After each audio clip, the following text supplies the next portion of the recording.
name's David Delaney. I am running to serve as your District 3 County Commissioner. Thanks to everybody for hosting this forum once again.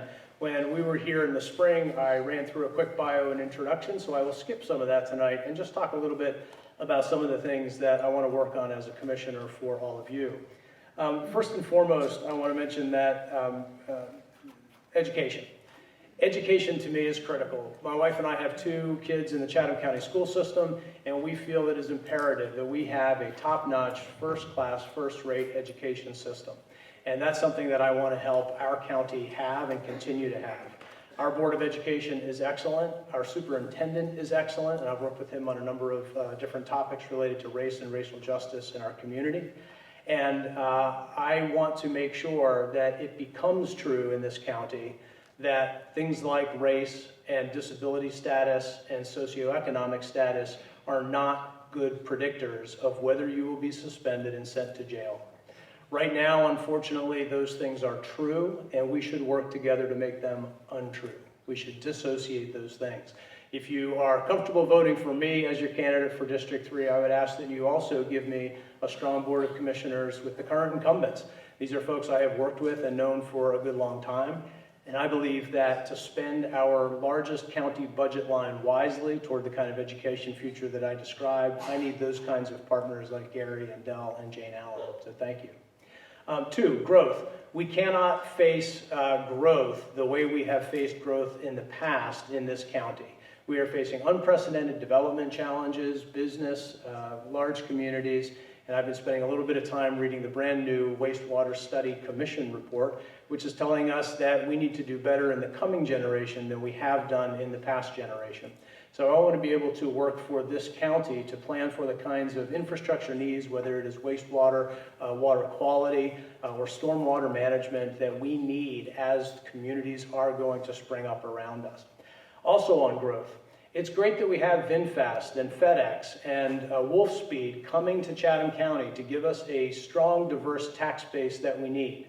But it must also be true in Chatham County that we can grow and found businesses right here for the communities that have been here for a long time, for the folks who want to raise their families here, and who knows, maybe even come here in retirement or stay here in retirement.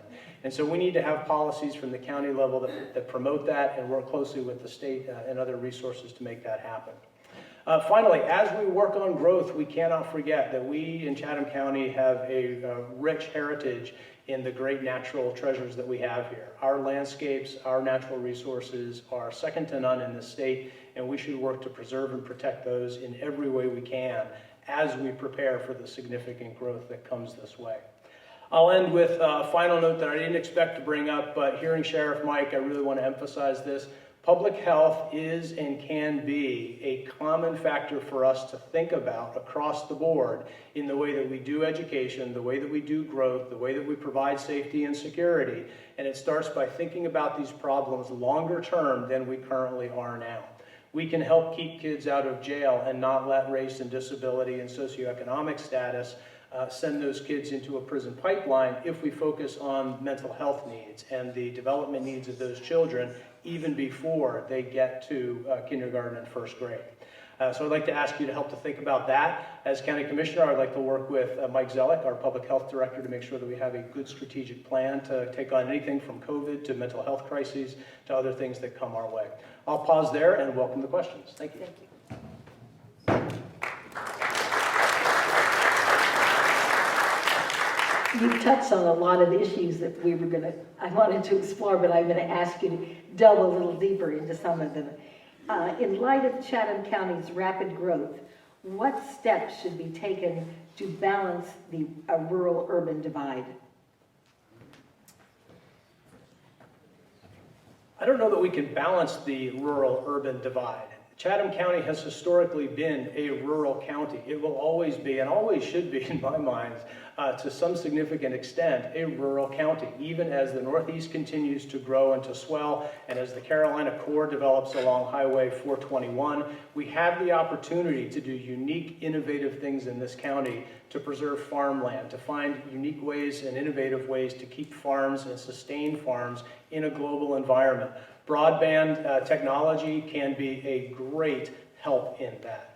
Right now, we miss the opportunity to serve those who are outside our core clusters like Northeast Chatham, like Briar Chapel where I live, like Pittsboro. And even in Pittsboro, you can have spotty activity. One of the things that I've done since moving here in 2017 is be involved in nonprofits. I was the chair of a statewide Veterans Business Association for a couple of years. Learned a little bit about the way other communities are thinking about serving their communities, including veterans, through diverse broadband programs, and would like to see Chatham County become a great place to bring in additional grants, other nonprofits. One of the things I did here in the county is found a nonprofit called Innovate Chatham, and we are working to build a coalition. We meet every 2 weeks with community members who are interested to come up with a plan to solve these broadband challenges so that it's not so much a rural-urban divide so much as finding ways to live next door to each other that are also thriving communities in the ways that folks want to live. All right, for a slightly different, more specific on one of the larger specific environmental issues, what can or what role does the Board of Commissioners have in dealing with PFAS and dioxin issues in the county? At a bare minimum, the county commissioners should be a champion for eliminating those problems throughout the county. It is true under state law that municipalities have greater authority and responsibility for managing those issues. And so you see Mayor Cindy Perry in Pittsboro reaching out to Greensboro to say, you're polluting our Har River and that's causing problems throughout our ecosystem. That's exactly the kind of city level activity that has to be happening, and Mayor Perry and the Pittsboro residents and other parts of Chatham County should have and will have through me strong support for eliminating those problems and working to improve them.